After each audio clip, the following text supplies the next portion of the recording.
Alright, hello everybody. So this is career profile number 2, and the job that I chose is an LDS family service counselor. It's something that I've wanted to do for quite a long time, and I was actually looking forward to this because I took it a little more seriously than the last one. So start off with an example organization. It's just LDS Family Services. There isn't really anything else. Their website is providentliving.lds.org, and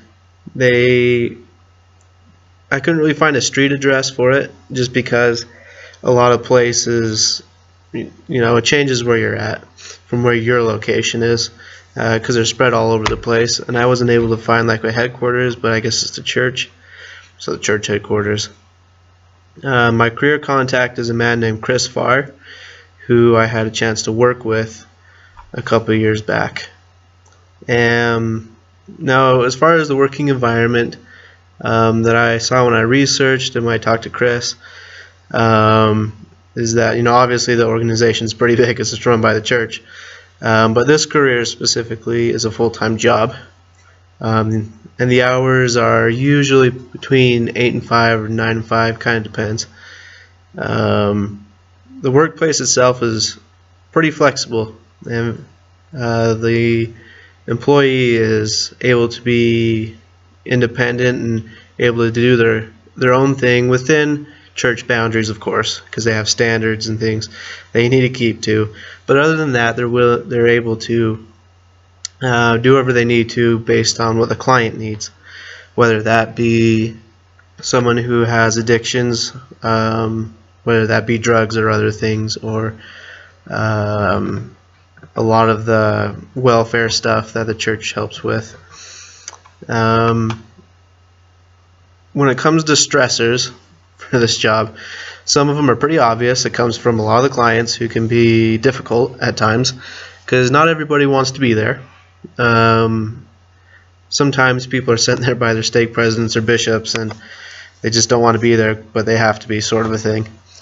As well as a lot of the meetings can take a lot of mental energy and a lot of spiritual energy since it's affiliated with the church, which is kind of on a bonus side.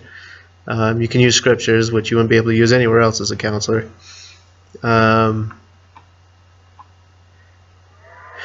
Which I guess kind of goes into benefits. But some of the more, I guess you could say, fiscal things or whatever, benefits for this job is you get a lot of leave time, paid vacation, and sick time. A lot of people think the church doesn't take care of their employees, but they really do. And that'll come up in a little bit. But anyway, you get holiday pay, different health benefits with medical, dental, and vision, retirement plans, life and disability insurance, and wellness programs, which is a really good setup, especially in this day and age.